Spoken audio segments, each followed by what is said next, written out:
Assalamualaikum warahmatullahi wabarakatuh. Di sini kami dari kelompok 9 akan mempresentasikan tentang hukum mengangkat presiden wanita di negara muslim dan non-muslim dalam perspektif fikih siasat. Yang pertama, di sini saya akan menjelaskan tentang pemimpin perempuan. Sebagai seorang muslim, sudah selayaknya menjadi Islam sebagai cara pandangnya dan dalam memandang, menghadapi dan menyelesaikan segala persoalan, di mana dalam bidang kepemimpinan perempuan, Islam bertolak dari status manusia sebagai khalifah.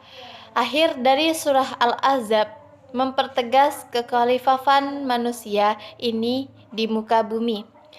Bumi sebagai pengemban amanah Allah untuk mengelola, memelihara, dan mengembangkan bumi.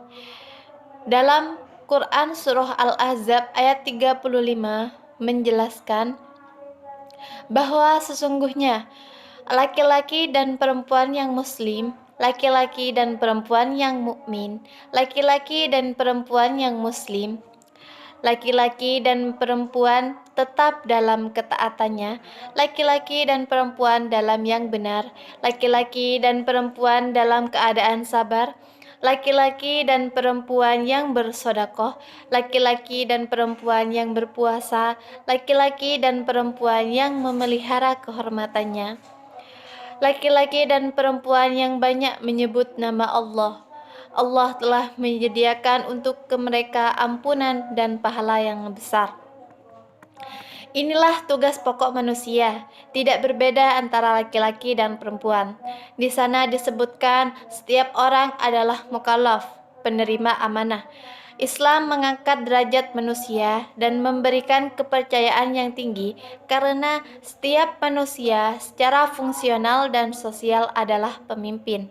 Akan tetapi, ada manusia yang bisa merealisasikan potensinya dan ada manusia yang tidak mampu merealisasikan potensinya menjadi pemimpin. Orang yang tampil sebagai pemimpin adalah orang yang melengkapi dirinya dengan segala macam persyaratan kepemimpinan.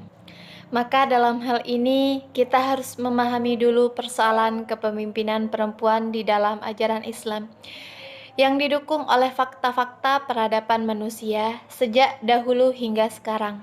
Dan tidak ada kitab fikih yang menerangkan perempuan tidak boleh menjadi pemimpin di dalam rumah tangga. Semua kebudayaan mengakui hal ini. Sebagai ulama berpendapat bahwa perempuan tidak boleh memegang jabatan tinggi seperti jabatan kepala negara, hakim, dan sebagainya. Akan tetapi, kalau dilihat realitanya, dalam sejarah Islam yang tampil sebagai pemimpin, Aisyah istri Nabi diakui sebagai seorang mufti. Bagaimana maka dia memberikan fatwa kepada segenap sahabat Nabi yang lain.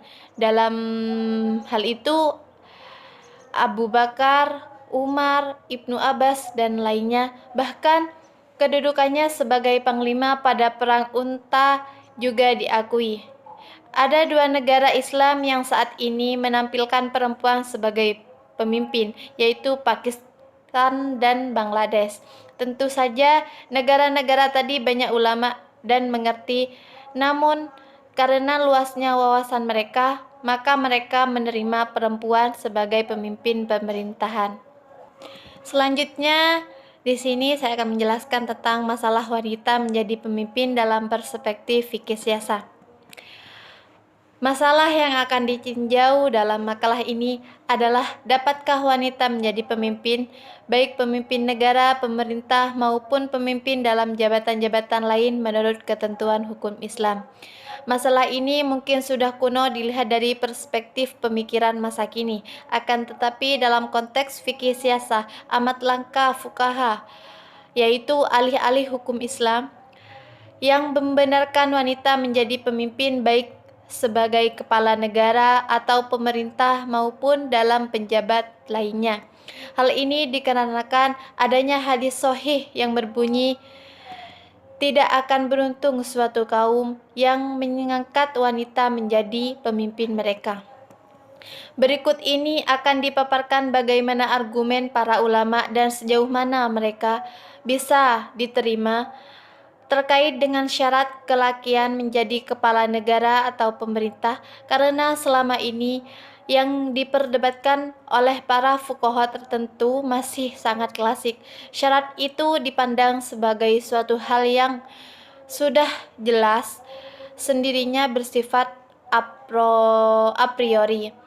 Karena itu mereka tidak membahasnya berpanjang lebar lagi, bahkan ada yang melewatkannya begitu saja karena sudah begitu jelas, tidak perlu penegas. Di bawah ini beberapa pendapat para ulama antara lain. Yang pertama, menurut Imam Al-Haramain Al-Juwaini, para ulama telah berijma bahwa wanita tidak boleh menjadi imam dan hakim. Ia tidak mengurangi apa alasannya. Kedua, menurut Rashid Ridho, mengutip pendapat At-Tafzani yang mengatakan bahwa syarat-syarat imam, kepala negara atau pemerintah itu adalah mukallaf, muslim, adil, merdeka, laki-laki, mujtahid, berani dan bijaksana, cakap, sehat, indrawi, dan dari kalangan Quraisy. Selanjutnya, Rashid Ridho mengutip pula syarat-syarat imam yang dikemukakan oleh para ulama-ulama Hanafiyah, yaitu muslim, lelaki, merdeka, berakal, berani, dan dari kalangan Quraisy. Ketiga, Al-Mawardi, salah seorang ahli fikih siasah terkemuka yang sezaman dengan Al-Juwaini, tetap lebih tua, tidak menyebutkan kelakian sebagai salah satu syarat imam yang dikemukakan dalam Al-Ahkam Al-Sulniyah.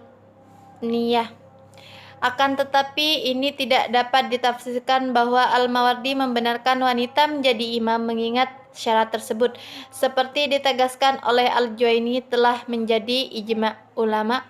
Lagi pula Al-Mawardi mensyaratkan kelakian untuk dapat menjadi hakim, sementara itu telah menjadi ketetapan fuqaha bahwa apa saja yang disyaratkan pada hakim disyaratkan pada imam.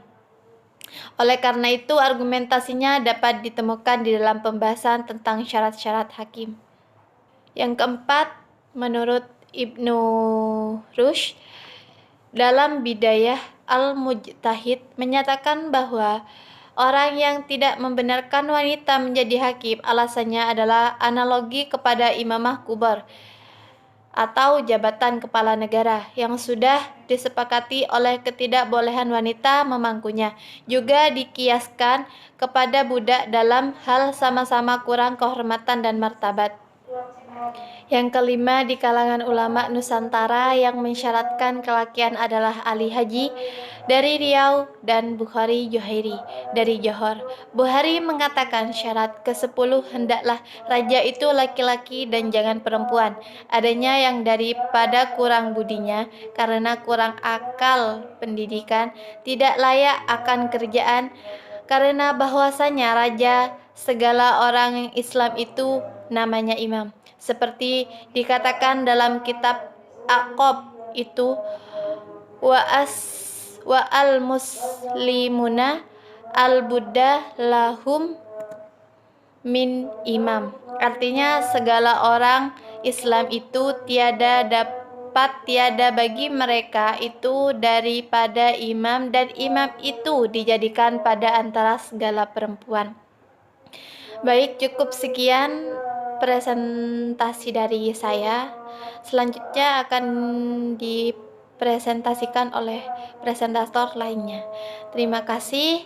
Selebihnya bisa dibaca sendiri di makalah. Assalamualaikum warahmatullahi wabarakatuh. Assalamualaikum warahmatullahi wabarakatuh. Di sini saya akan melanjutkan presentasi dari Mbak Ita, yakni poin C tentang kedudukan hukum presiden perempuan di negara Islam, yakni untuk menjelaskan kedudukan hukum perempuan di negara Islam, yakni tentu erat kaitannya dengan perdebatan para ulama mazhab mengenai asal-usul kejadian manusia, yang mana perempuan ditempatkan sebagai pelengkap bagi kaum laki-laki. Pemahaman yang demikian tentu membawa dampak psikologi, sosial, budaya, ekonomi, dan politik yang sangat merugikan perempuan. Asumsi yang demikian perlu ditelaah dan dikaji lebih dalam untuk meluruskan bagaimana kedudukan perempuan sebagai presiden di negara Islam. Dalam fikih Islam klasik, dirumuskan dan dilakukan bahwa kaum laki-laki sederajat lebih tinggi daripada perempuan dalam kepemimpinan.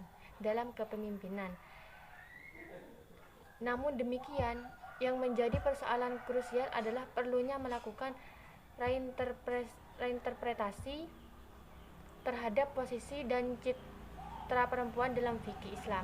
Dengan kata lain, rumusan fikih yang telah adil gender mestinya menjadi agenda yang merupakan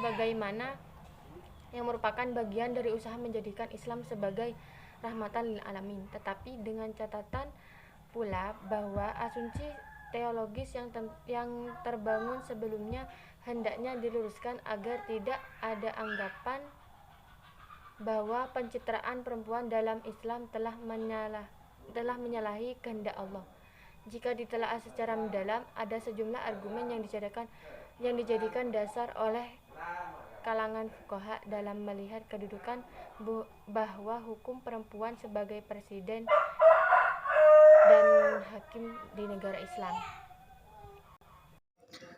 Yang terakhir, hukum mengangkat pemimpin non-Muslim dalam hukum Islam.